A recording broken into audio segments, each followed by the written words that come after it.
Toonami Studios.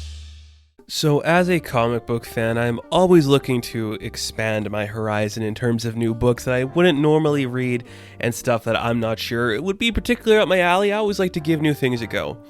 Such is the case with this new release from Boom Studios from Maria Lovett, who is a prolific creator, working on things like Faithless and Heartbeat, and I have never been super into their work. I like it. I respect it. I understand there's an audience for it. It has just never connected to me personally. But I figured they have a new book out. Maria has a new book out called Luna.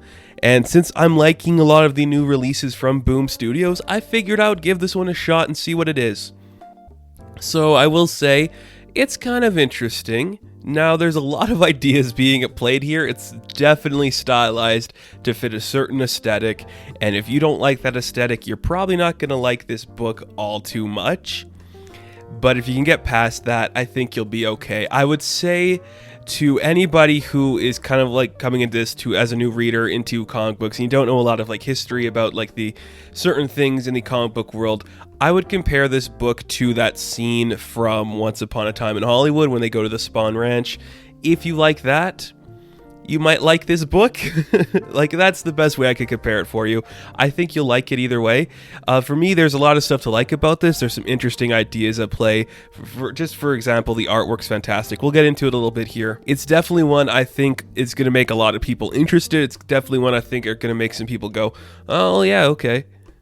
Maybe not get it. So we open up this book in an undisclosed location. We are seeing a woman lying on the desert ground. Looks like her car has crashed. We will learn later that this woman is named Teresa, and she is seeing this like weird spiritual world, like her third eye is awakening. She's seeing all these different colors and ideas presented to her.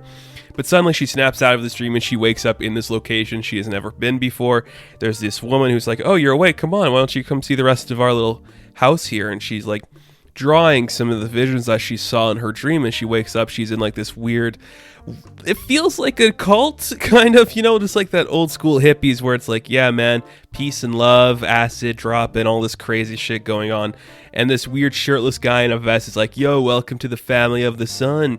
These are Donna and Susie and Lucy and Anita, and I'm Lux. And what a creepy name is Lux. It's a bunch of women and one dude. You're gonna get your ideas playing right there, just based on the artwork and like the way it looks painted, like the free spirited energy of everything. You're gonna get what's going on with these people right away. If you don't, you're obviously missing something, because it's right there laid out for you the kind of people these are. And she's like, okay, this is kind of weird. And one of the girls decides that she'll show her around. They walk through this beautiful forest, and Teresa's seeing all these interesting colors that are just like awakening these things in her, and she's just looking at the world in a different light, and she's trying to relax, but her mind keeps going to these interesting places, bringing up like this destruction. Like, it cuts to like this really dark scene of lightning striking, like she's seeing somebody float away from her, like this vision of like a goddess pouring away and leaving her alone on Earth. And I wonder if that's going to set up like some bigger meaning in the story, where it's like, oh, maybe this is actually something to do with Teresa and she's not just losing her mind from the drugs or something, or if she's actually connected in a bigger way. I don't know how that's going to play in. I'm kind of interested to see how it might turn out. So she kind of snaps back to reality. The woman's like, oh, you must be tired. I walked you too far. We should head back to the place. And they go back into the area, and you just see like, oh yeah, everyone's just having the time of their life. It's it's your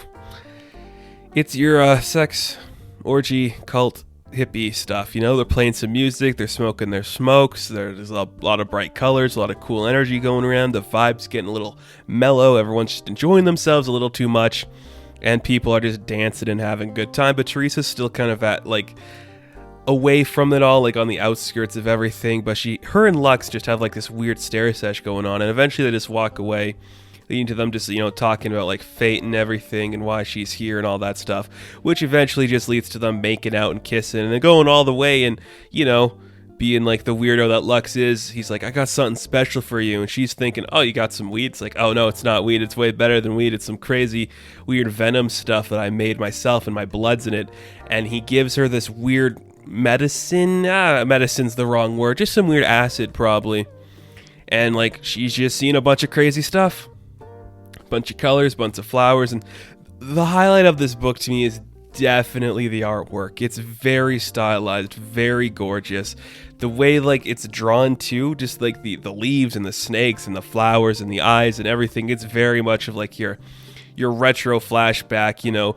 It's your 60s hippie aesthetic, and if you are interested in that, man, does this book have a lot of it. I think that's going to make a lot of people happy. And she's like, what did you just give me? And he's like, oh, don't worry about it. It's just my blood and some weird acid stuff. You know, welcome to the family of the sun.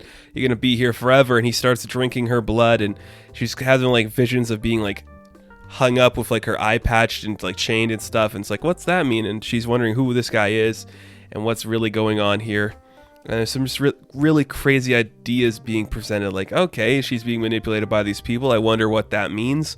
And we just end the book seeing this person chained up, and you're like, huh, okay. Maybe I'm missing something, and I didn't really get everything about it. But it's pretty interesting. I will say it's definitely going to be for certain people.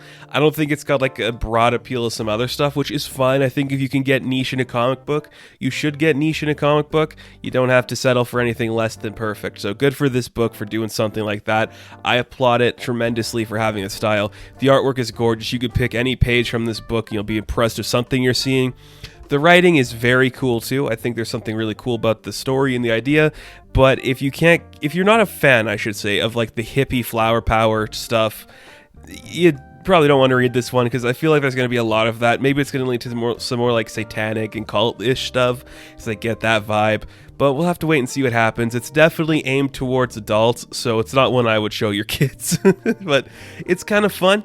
I think you can get a good enjoyment out of it. You'll see something different, for lack of a better term, just a little more trippy and insane than what you might be expecting. So that's pretty cool. It's definitely another book from Boom Studios you should be on the lookout for. We'll have to see what happens with it. But for a first issue, I think it's setting up a cool story with a unique, distinctive voice and look that could make a lot of people intrigued by it. So, Luna, issue number 1, I am going to give a 7 out of 10.